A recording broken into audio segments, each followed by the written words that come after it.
Thank you. Okay, guys, so I work on behalf of Ibec, the Irish Business Employers Confederation, and Ibec are a professional organisation of employers in this country, and we support them to develop their people.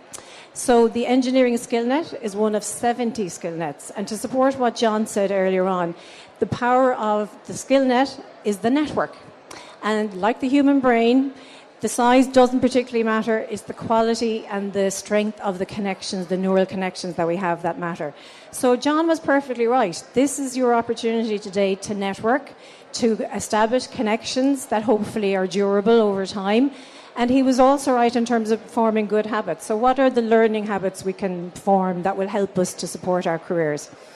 And what the Skillnet Ireland does as an organisation is to support learning, which is to help you to do more, and also to support development of workforces. So that's to help workforces become more, which is what they will need to do to take advantage of AI and to amplify human intelligence rather than replace it. So what I'm going to talk about today is, first of all, what's most important for interview. You'll be facing into interviews in the future, hopefully, if you would like to join Ireland Inc. and be employed here. And the reason I'm bringing that up first is because I know it catches your attention, because we have millions of bits of data coming at us on a day-to-day basis, on a second-by-second basis. But guess what percentage of data our brains pay any attention to? A mere 1%. But I know interviews were probably forefront of your mind, so I'm going to start there. Then we're going to talk about those secret weapons that I mentioned earlier on. How is human intelligence superior to artificial intelligence, at least so far? Because we know ChatGPT is good at stuff, machine learning, natural language model systems. There's lots that AI can do. And also, which are the skills that prepare you best for Industry 4.0 and 5.0? We're the Engineering Skillnet. So we have a lot of free courses available to you if you are registered as a job seeker in the country. And if you're working here and you want to develop your career to be ready for Industry 4.0 or 5.0, then we can help you too. And it'll be interesting, what are those skills? What are the technical skills that you will need? And what are the transversal skills that you need? We're going to talk about both. And then we're just going to give you a little roadmap from today. As John said earlier on, it is really about the habits that we form. So what are some good habits and what are things that you can do starting from today that'll improve your chances of employment, but also of a hopefully really satisfying career? So I have your attention. Interviews. Nobody likes interviewing. Why? Because interviewing really requires you to have a skill set that you don't need to apply on a day-to-day basis. So we're very rarely completely prepared for interview. But what if we do, I suppose, approach it in the right way, then we can stay interview ready actually, for our careers and throughout them. So let's have a look at that. There's two things I would recommend you to do, and these are two TED Talks that you can look up really easily on YouTube. And one relates to your mindset. Your mindset is really, really important going into interview, and in fact just within your career overall. It's not really about knowledge anymore as much as it is your ability to learn and to be persistent in your learning effort. And the most powerful word that you can have really from the point of view of being a learner is yet. I'm not good at statistics yet. I'm not good at data analytics yet. I'm not good at interviewing yet. So seek feedback from your interviews. Be honest with yourself. As soon as you leave an interview, write down all the questions you were asked and review with somebody who's qualified, like the coaches upstairs. How did you answer? It's good to fail. You just don't want to fail too often. You want to fail as many times as it takes to be successful at the interview you really want. And how do you know what job you really want? Well, take this maybe approach to things. No matter how much money is on offer, no matter how flashy the website is, ultimately it won't be about extrinsic or external rewards that will make you feel good about going into work on a day-to-day basis. It'll be about your intrinsic motivation. So what's within you? Mastery. What do you want to be good at? What are the skills that you will persevere to develop? Autonomy. There's a lot that technology has to offer from a learning point of view now. It can really give you vast learning choices. You get such good free learning from YouTube, Udemy, Coursera, LinkedIn, ourselves, the Engineering Skillnet. I'm upstairs. Come up and talk to me. And, you can really have a lot of freedom. But then there is something more important than the courses you pick. So we need to identify what is that. What could be more important than the education that you or your parents pay for, or the courses that you can do, the individual courses. There is something actually more important than that. So I'll reveal that a little bit later. Finally, purpose. It's really glib and easy for us to say that we should all know our purpose going into interview or going into careers, but most of the time we don't. I'm over the age of 50. I'm still not clear what my purpose is because it's a work in progress. But what I do know is one thing. It's never about the individual purpose. You can only have a sense of purpose if you're linking your goals and ambitions to something bigger than yourself. If we look at the psychology of the brain and how we work as humans, there are two moments in time where our brains behave the same way, and two sounds that universally across all cultures we respond to in the same way. The first is humor. Everybody who hears somebody laughing in a different culture knows exactly what that means. And the second one is awe. In those two instances, the brain is most active and we are most alike. We want to identify a higher purpose, whatever that might be. That might be for some people environmentalism and sustainability. Good if it is, because we need that. For other people, it might be, the advancements of medical care for patients. And that's great, particularly if you're here in Galway, because patient care is changing. We have come from an era of mass industrialization to mass customization, and that includes for our patients. We will have individual products and medicines for the individual patient. So if you've cared for someone for 5 years and you think, I can't really go into a big fancy company like Boston Scientific or Medtronic, you can. You're exactly the type of people they will need in the future because each product will be for that particular patient. So people who can put themselves in the mind of a patient and have cared for them are excellent to work in industry. Mass industrialization, we're coming to a halt on that. We've automated as much of what can be routine and procedurized as we possibly can, but we still need to believe in what we do, and we need to believe that we're heading the right direction. Because whether we believe we can or we can't, we're right. But belief isn't just self-belief in a sort of a blind faith, egocentric way, okay? Not at all. Belief is much more realizing that your mindset works in mysterious ways. Your set of beliefs could be either bringing you forward in your career or holding you back. So you could have self-limiting beliefs, like, for instance, believing, I couldn't possibly be an engineer, I'm not good at maths. Or believing somebody else is brighter than me, they have brains to burn. I need to work really, really hard and I still won't be any good at statistics. In actual fact, most of what drives performance isn't down to your IQ at all. It's much more down to your cognitive skills, your ability to overcome obstacles, your ability to be persistent, and you might have a lot of those qualities and be perfect as your future data scientist. So come and talk to me about that. And this is what you need to do at your interviews. But at the end of the day, it'll come down to you telling your own story.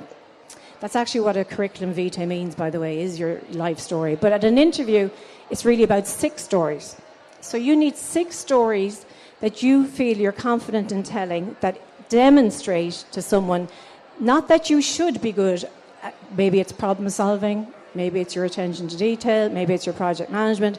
The stories shouldn't show somebody that you should be good at something, they should demonstrate that you are. So you should start with a very specific situation. You should be able to walk them through the actions you took, what you said, what you did, what you didn't do because you knew it wouldn't be effective, and then the results, and tie in all of your work stories to what were the end results. And it's fine if the end result was, that didn't work. And what I learned from that was the following. Your mistakes could become your biggest asset in an interview situation because you could prove to people that you're able to review your own mistakes and correct them and ensure they don't happen in the future. So the brain is most active listening to stories. And that's what you want to do when you're being interviewed, is you want to engage that person in your story. That's your moment. But your story needs to consider lots of different things, okay? It needs to consider things like your control points. What is it that you need to perform at your best? Because if you're managing that, you're easy to manage. They don't have to manage it. Your character. And your character is not fixed. You become more patient because you develop the skills to be patient. You learn how to quieten your amygdala. You learn how to go out and get fresh air and put lots more oxygen in your brain. You learn to improve your cognitive function over time. What about constraints? It's good to know your own limits. We're not limitless.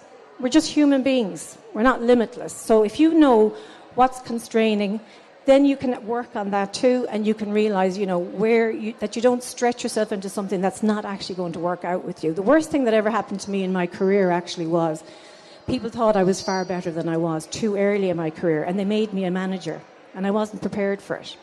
And that's called the Peter Principle. We tend to be promoted to our level of incompetence. So the time to do a course in project management is not when you become a project manager, it's when you think you might like to be one, okay? So think ahead as to what constraints might be facing you down the road. What's critical to you is really, really important. Maybe you're very ambitious, but at the end of the day, what's critical for you at this particular stage is the flexibility to be able to walk your kids to school. That's good. That's not a limitation. That's you knowing what's critical to yourself. All our manufacturing within the medical device world, within pharmaceutical, is all down to knowing for each particular process what's the most critical thing we need to manage. And you're no different. You are complex. And you are a complex adaptive system yourself. And if you can manage yourself well, you can manage any of our manufacturing processes in industry well too. And what's contingent? Know what your further career advancement depends on, okay? Sometimes luck plays a big part, but I can tell you right away what's going to play a bigger part if you engineer it that way is your network. This is Ireland. It's a small country, and every individual person counts. And you count from a very practical point of view. We have the top 7 manufacturing companies within biopharma and the medical device sector here in Ireland, and we have a clean quality sheet. And we can solve complex problems that the countries of origin, the big multinational companies come here, and they move processes here that they haven't quite figured out, and we figure them out. And we do it because every individual counts here. And we know when we're solving complex problems, we need cognitive diversity. We need people who think differently to us, and we like to listen to them. And we like to use our sense of humour to get over what's ambiguous and what's uncertain, and we're not afraid of that. So we want you here. We need you here to solve problems that we won't be able to solve without you. And we don't want you to be as any less ambitious for yourselves than we are for you, because we have great opportunities. Whoops, sorry. So, how do we stay ahead of AI? I'm not anti-AI in any way. I'm thinking technology can do more than it can do. If we have a poor process, no matter how many data tools we put on top of figuring out the metrics of that process, it's still not going to be good. In fact, we could make things worse. So we need to use our human intelligence to really understand, as I said, what's critical, and we need to realize and exercise the 3 secret weapons we still have. And the first one is inquiry. Asking questions is the most powerful tool any of us have. So I hope you're asking lots of questions here today, and you're getting up close and personal to all the people here who have experience in industry, know what we're looking for as employers, and asking them lots of questions. And it's really practical, because we have really 3 levels in our brain. Okay, we have our lizard brain with our autonomic system that does loads of work for us we don't even realize, controlling our body temperature, etc., etc. We have our limbic brain, our emotional cells. It's very, very evolved compared to our thinking cortex brain, which is quite young actually. And most of the time we spend most of our existence using our limbic brain. So our emotions are running the show. However, when you ask questions, it immediately forces both you and the person answering the question into the cortex, and then we become our thinking selves. So your ability to ask questions, this is really, really important. Can you ask questions at different levels? Be it the origin of things, the assumptions behind things, the causality, the cause-effect relationships. Learn to develop good questioning techniques, and it will serve you well for your well-being, and it'll serve you well within engineering. And we have a critical thinking course that we offer to the public, and it's really popular within medical device and pharma companies. And why? That sounds strange, doesn't it? These are really educated people working in sophisticated industries. Why would they need to do courses in critical thinking? Mainly for their well-being and to ensure they're asking the right questions on behalf of patients. Because the more we automate and the more we procedurize, the less we need to think. And as John said earlier on, when you get out of the habit of thinking, unfortunately, other bad habits creep in. Once you develop the neural connections to be really mindful about the questions you ask, you become more powerful. So ask questions today, take note of the questions you're asked at interview, and the final thing you should leave an interviewer with is 3 good questions that you've asked them. That will differentiate you more than anything else. Do your research. Don't just ask questions that you should know the answers to anyway. Ask questions that show you are a thinking human being whose intelligence can be applied well to their business. And the next thing you need to do is understand what dialogue is. And dialogue is the ability to have a quality conversation where you don't go in with preconceptions and you don't think you know it all. You're willing to go in and accept that, you know, the other person has different set of assumptions maybe, and you're able to communicate together to achieve a flow of meaning. That's what dialogue means. So a debate with an interviewer isn't generally a good idea, right? It ends up probably getting you a small bit of difficulty because it's not the forum for that. A discussion isn't necessarily what an interview is either, okay? Because then you're breaking things down and analysing things maybe overly so. An interview should be a dialogue. It should be a conversation with the purpose where you're here to understand and they're here to understand you. And then finally, the third thing AI cannot do is it cannot reflect upon itself. It cannot learn from its mistakes. Mistakes are your most powerful learning opportunity. They're not easy to deal with. You need to be quite brave to face your own mistakes and to analyse them and learn from them and learn what not to do next or what to do next. But actually, interviewers love to hear what you've learned from your mistakes in the past because they can see then you're a thinking person who isn't going to repeat those mistakes and isn't going to put them at risk. So it's an opportunity today to reflect on what you're looking for in your career, to reflect with people who are qualified to give you some inputs. And it's also a way to remind yourself what you need to do. And really, you know, if you reflected every 3 months on what you've learned in a job and you wrote that down and you checked that with your manager, is this what you thought I was learning? Should I have learned something different? You'd be preparing yourself for the next interview. And you wouldn't be dreading in 2 years' time having to do an interview because this would be a habit that you had formed. So be it writing down notes or writing little notes, you know, into your phone or little voice memos to yourself. So at the end of every week, write down what you felt you learned that week or speak it into your phone and record it and revisit them from time to time.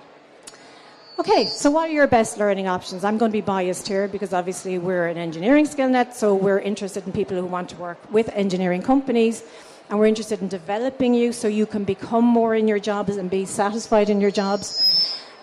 But what I can say is, you know, there are particular technical and knowledge areas that, you know, are going to be the ones that will be sought out in the future, and I'm just putting up a little smattering of them here on the top.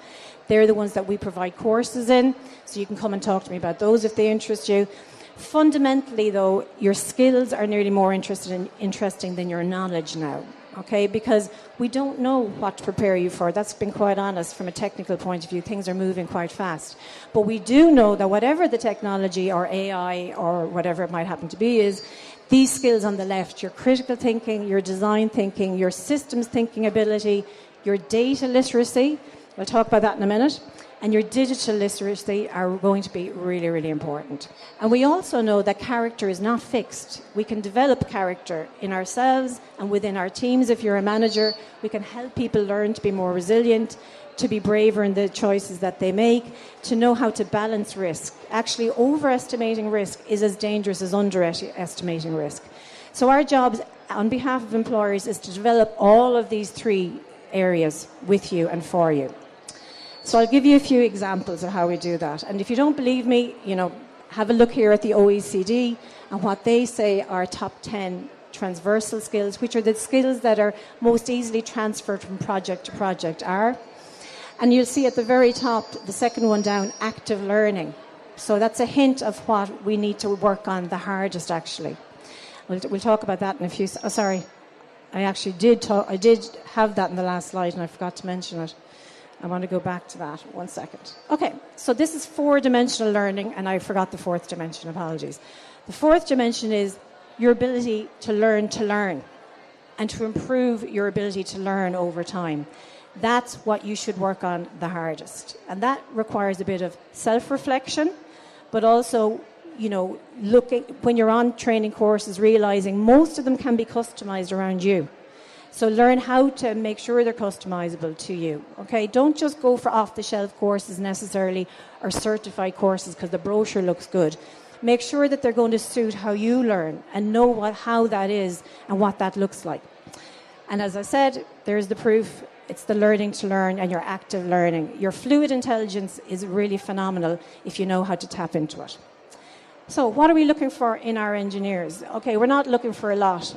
I'm joking, we are actually these days, because we're looking to develop all our technical staff and our engineers along these lines.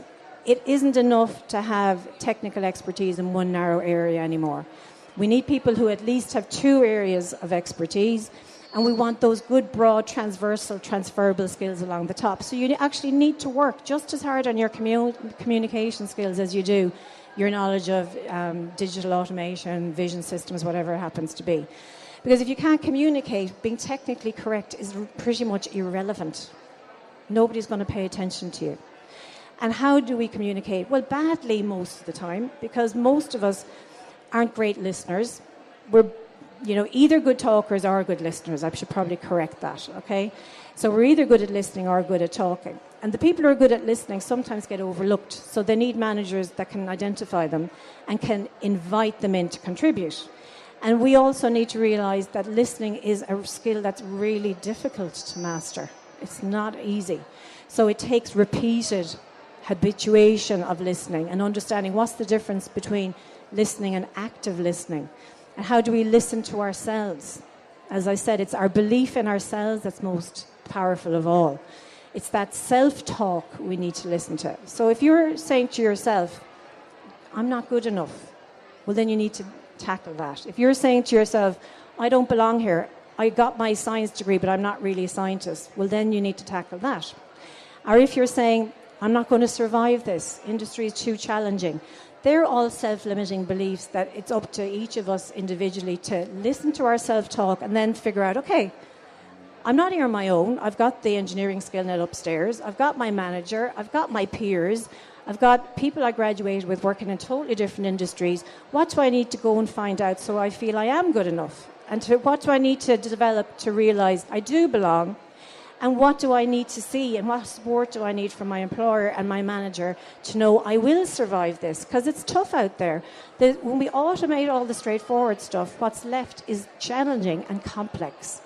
So I'm not trying to scare you out of industry because we want you in industry, but we also have a responsibility to support you, and I hope the Engineering Skillnet does that particularly well. So what is data literacy? That's one of those skills I said we all need now. Okay. Whether we like it or not, there's a tsunami of data heading for us. And most businesses, if they do not digitalise, will not survive. 1 million small and medium-sized businesses closed in 6 months in the United States last year. That 1 million businesses took 15 years to develop, and now they're gone. So if we don't think we need good data literacy, and we're not able to use data tools effectively, you know, our careers are also at risk. So I've put up a little explanation of what data literacy is. But at the end of the day, it's, do we understand and can we protect our data? So GDPR, you've probably heard of, good data protection. Do we know what clean data is? Is the data telling us what it should be telling us? These are like our reality checks. So if we have 1 million data scientists helping us in industry, it's no use unless every single person in industry knows how to fill out documentation, complete reports, input data into systems correctly, because it's really rubbish in, rubbish out. And we're going to be very vulnerable if our data is not clean and reliable in future. So data literacy and using data tools, these are some of the skills we want to develop in our engineers and in you. And I have a free course for job seekers in that particular area, because data is the new gold. So grab that gold, get it into your career, and understand how we join the dots well between data and fundamentally what data should help us to do, which is to make better decisions. Otherwise, there's no point collecting it. So come and talk to me. I have a lovely course, and it is fantastic. I have lots of courses, but I'll just mention 2. I have a quality Technology for Engineering Industries course that is hot off the presses, just been certified by the University of Limerick. This course is worth about $2,500 if you're paying for it or your employer is paying for it. It is free to those of you who are registered job seekers. If you believe you're not good at maths, we will prove you wrong because of the quality of the training. So come and talk to me about that. I'm upstairs. We also give free, as I mentioned, lots of small, medium-sized companies will not survive unless they understand how to protect their data. So we have courses that cost 50 quid to take part in. They're all online. So is the level 7 in quality management, quality technology, by the way. Lots of free, lots of remote, or lots of nearly free courses. So again, network with us. Come and talk to me. Take my card. Connect with me on LinkedIn. Tell me why you're connecting with me, as John said. Tell me that you met me here in Galway.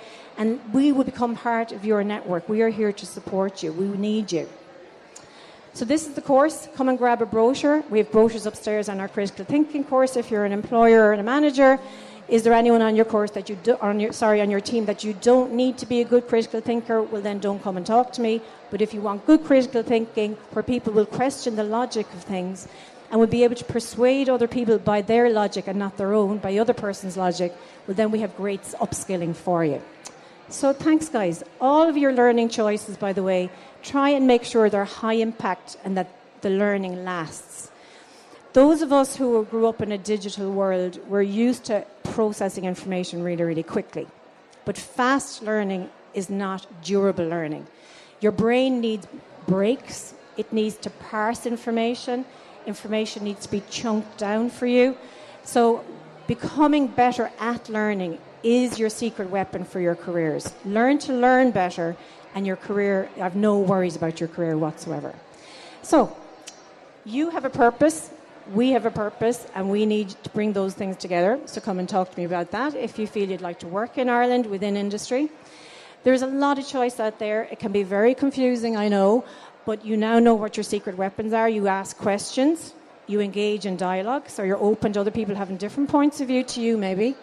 And also you reflect regularly and do that with your friends and with other people too. If you studied together 5 years ago and you haven't met and you've worked in different areas, meet and check each other's mindset. Some of you will work in industries where a just-in-time mindset is influencing most of how you think and you don't even realize it.